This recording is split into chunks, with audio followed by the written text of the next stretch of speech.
Buen día, estimados docentes y compañeros. Les saluda Laura Martínez. Estoy presentando finalmente el momento 3 de mi actividad 2, Fisiopatología de los trastornos más comunes del sistema reno-excretor, de la unidad 2 de nuestra asignatura de Fisiopatología aplicada 2, que trata de la nefrolitiasis y sus generalidades. Para empezar, vamos a ver qué es.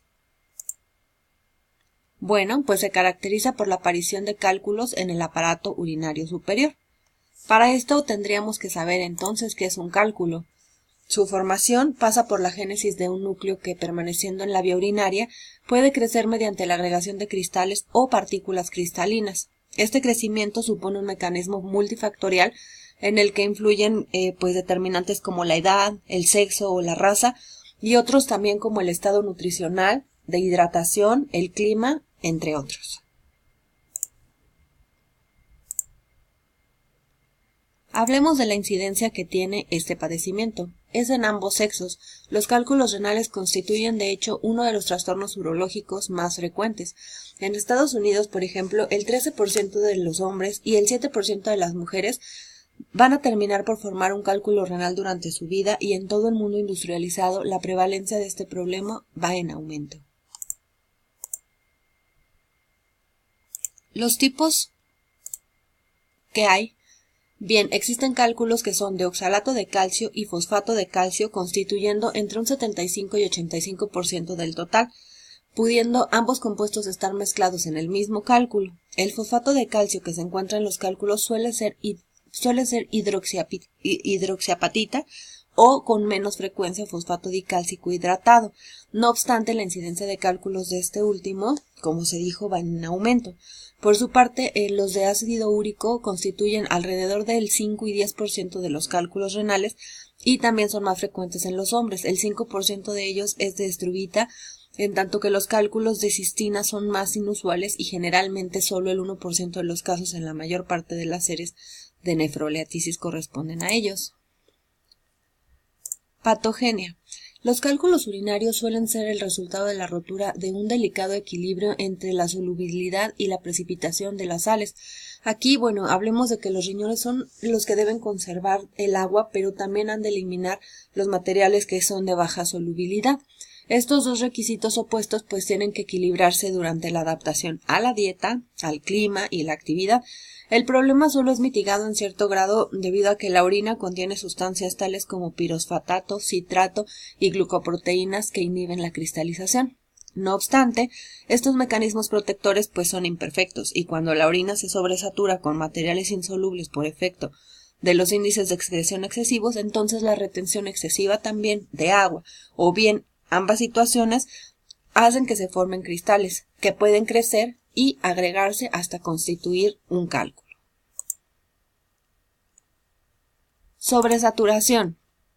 Se dice que una solución que está en equilibrio con una fase sólida se encuentra saturada respecto de esa sustancia. Por lo tanto, si la concentración de una sustancia en solución supera el punto de saturación, entonces se habla de que la solución se encuentra sobresaturada, y esto puede favorecer el crecimiento de los cristales existentes. Cuando es excesiva, quizá inicie también la formación de cristales nuevos de una manera espontánea, y así cuando también es intensa, es frecuente que se lleve a cabo la formación de cálculos.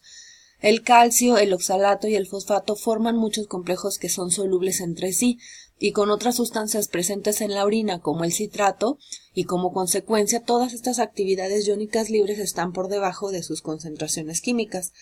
La disminución de ligandos como el citrato incrementan esta actividad iónica, y por consiguiente la sobresaturación asimismo se incrementa por deshidratación o bien por excreción excesiva de calcio, oxalato, fosfato, cistina o ácido úrico.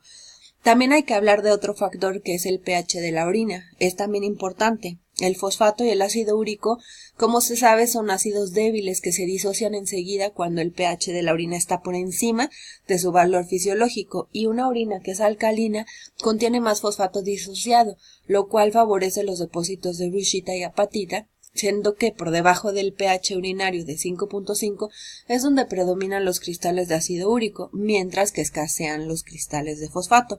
La solubilidad del oxalato de calcio, por otra parte, no depende de los cambios del pH de la orina. Cristalización. Cuando la sobresaturación de la que ya hablamos es extrema, los cristales van a comenzar a formar núcleos. Una vez que se forman estos, entonces crecen si la orina se encuentra sobresaturada respecto de esa fase de cristal, y de esa forma es posible que varios cristales se agreguen para constituir un cálculo renal. Ahora, para que un cálculo renal se forme, los cristales deben retenerse en la pelvis renal durante un periodo que sea suficiente para que puedan crecer y agregarse hasta alcanzar un tamaño que les confiera relevancia clínica. Los cálculos de oxalato. ¿Por qué se habla de ellos? Porque son los más comunes en la nefrolitiasis. De hecho, hay estudios recientes que demuestran que se generan a manera de sobrecrecimientos adosados a las placas de apatita ubicadas en las papilas renales. Estas placas, que se denominan como de Randall, son las que proveen una superficie excelente para la formación de núcleos heterogéneos de sales de oxalato de calcio. Tienen un origen en la región profunda de la médula, en la membrana basal de la porción delgada del asa de Henle, y se extienden por el intersticio hasta la membrana basal del urotelio papilar. Al dañarse este urotelio, entonces la placa queda expuesta a la orina, y es cuando se forman sobre ella estos cristales de oxalato de calcio hasta que se acumula una masa suficiente para constituir un cálculo.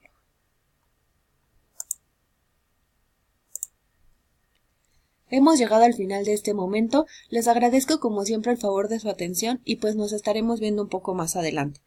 Gracias, hasta luego.